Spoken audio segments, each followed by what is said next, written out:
Assalamualaikum warahmatullahi wabarakatuh. Kepada yang terhormat Bapak Bayu Suryat Majaswanda SIKOM MIKOM selaku dosen pembimbing dari mata kuliah Teknik Penulisan Ilmiah. Pada kesempatan kali ini, saya Dayanuri Hidayat dengan NIM J3A818382 akan mempresentasikan hasil laporan ilmiah saya yang berjudul Penerapan Komunikasi Antar Budaya pada Masyarakat di wilayah Ciberem, Kota Sukabumi. Seperti yang kita ketahui, komunikasi menjadi salah satu kebutuhan dasar bagi manusia. Sebagai makhluk sosial, manusia senantiasa berhubungan dengan manusia lainnya dengan cara berkomunikasi. Salah satunya komunikasi antar budaya. Komunikasi antar budaya meliputi komunikasi yang mewakili pribadi, antar pribadi, dan suatu kelompok.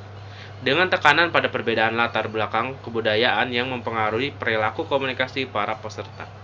Menurut tahun 1991 halaman 5. Agar tidak terjadi konflik akibat dari perbedaan bahasa, maka dari itu perlu diadakannya penerapan komunikasi antar budaya di setiap daerah yang ada. Salah satunya adalah daerah Desa Babakan, Kecamatan Ciberem, Kota Sukabumi.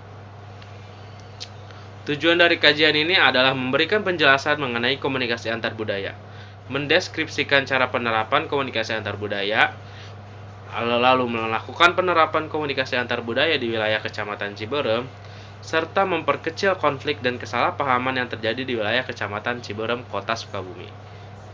Lalu ada juga metode penelitian. Lokasi penelitian bertempat di Jalan Rancakadu, Desa Babakan, Kecamatan Ciberem, Kota Sukabumi, Jawa Barat. Serta waktu penelitian diambil dari minggu 8 hingga minggu ke-12 praktikum teknik penulisan ilmiah. Serta ada data dan instrumen penelitian. Data yang digunakan untuk penelitian tugas akhir ini terdiri dari data primer dan data sekunder. Data primer yang digunakan ialah observasi langsung dan wawancara. Sementara data sekunder ialah melalui referensi studi pustaka dan website terpercaya. Lalu teknik pengumpulan data yang digunakan untuk menyusun penulisan ilmiah ini yaitu dengan observasi langsung, wawancara, dan melalui referensi jurnal. Observasi yang dilakukan adalah dengan mengamati secara langsung warga Desa Babakan, lalu melakukan wawancara langsung dengan ketua RT dan RW setempat, serta mendalami data buku dan jurnal. Pengertian dari komunikasi antar budaya. Komunikasi merupakan proses penyampaian informasi dari komunikator kepada komunikan. Ketika adanya komunikasi di antara orang-orang yang memiliki kebudayaan yang berbeda-beda, disitulah terjadinya komunikasi antar budaya. Menurut Rich, tahun 1974 menyimpulkan bahwa komunikasi antar budaya terjadi ketika orang-orang yang berbeda kebudayaan dipertemukan dalam suatu wilayah tertentu. Lalu ada juga cara penerapan komunikasi antar budaya. Penerapan komunikasi antar budaya dilakukan untuk membuat masyarakat yang ada di wilayah Ciberem, Kota Sukabumi sadar akan perbedaan budaya yang terjadi.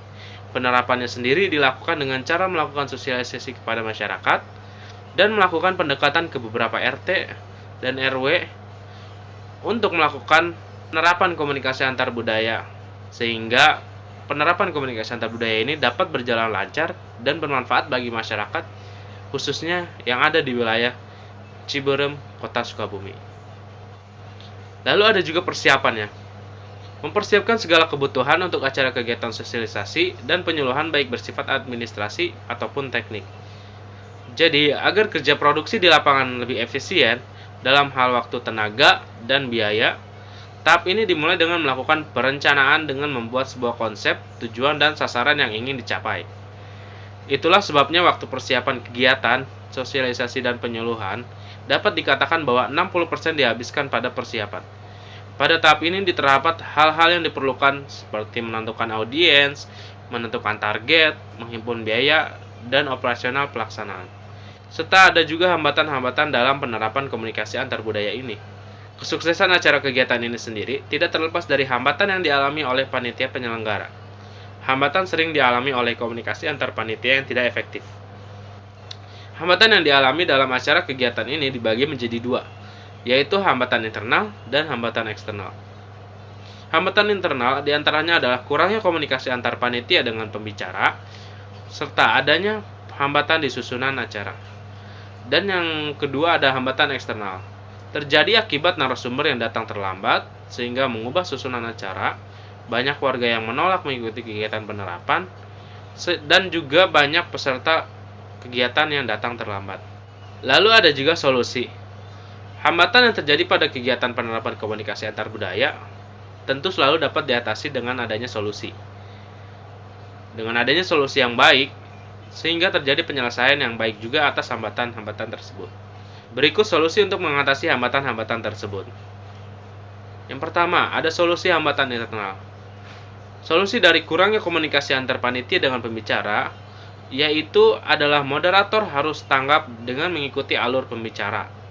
Lalu, solusi untuk mengatasi susunan acara yang berantakan dapat dilakukan dengan kontribusi dari Master of Ceremony atau MC yang membantu dalam penyusunan dan pembuatan susunan acara. Serta ada juga solusi hambatan eksternal. Jadi, yang pertama, solusi dari narasumber yang datang terlambat sehingga mengubah susunan acara. Hal ini dapat diatasi dengan MC yang dapat melakukan improvisasi untuk mengisi waktu menunggu dan menampilkan penampilan yang dapat ditampilkan terlebih dahulu, sehingga proses penyampaian materi seminar tetap dapat dilakukan dalam acara tersebut.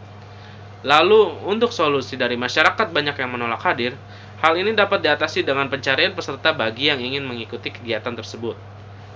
Serta solusi dari para peserta acara terlambat. Jadi, walaupun terlambat, mereka tetap diizinkan mengikuti seminar, sehingga para peserta seminar jumlahnya tidak sedikit dan mencukupi. Serta ada simpulan dan saran. Simpulannya yaitu, kegiatan penerapan komunikasi antar budaya harus berjalan dengan efektif. Hal tersebut demi keberhasilan acara, peran panitia, pembicara, serta peserta merupakan faktor yang menentukan keberhasilan sebuah acara. Lalu ada juga saran. Yang pertama, acara penerapan akan lebih baik jika direncanakan lebih matang, sehingga dapat menghasilkan kegiatan yang berkualitas dan semakin banyak peminat dari para peserta. Yang kedua, seluruh panitia dalam kegiatan suatu acara harus dapat memperkuat kerjasama dalam tim agar dapat meraih hasil yang maksimal dan sempurna. Serta berikut beberapa lampiran. Yang pertama, ada pertanyaan wawancara untuk ketua RT dan RW. Yang pertama, apakah Bapak ada kendala dengan warga yang memiliki perbedaan bahasa? Lalu yang kedua, bagaimana Bapak melakukan penyelesaiannya jika terjadi konflik? Yang ketiga, apakah Bapak bersedia jika di wilayah Bapak dilakukan penerapan komunikasi antar budaya? Lalu yang keempat, apa harapan Bapak ke depannya terkait permasalahan perbedaan bahasa? Lalu penulisan ilmiah ini, lalu ada studi pustaka dengan judul Komunikasi Antar Budaya karya Dr. Dedi Mulyana, MA, dan juga Dr. Andes Jalaluddin Rahmat, MSc.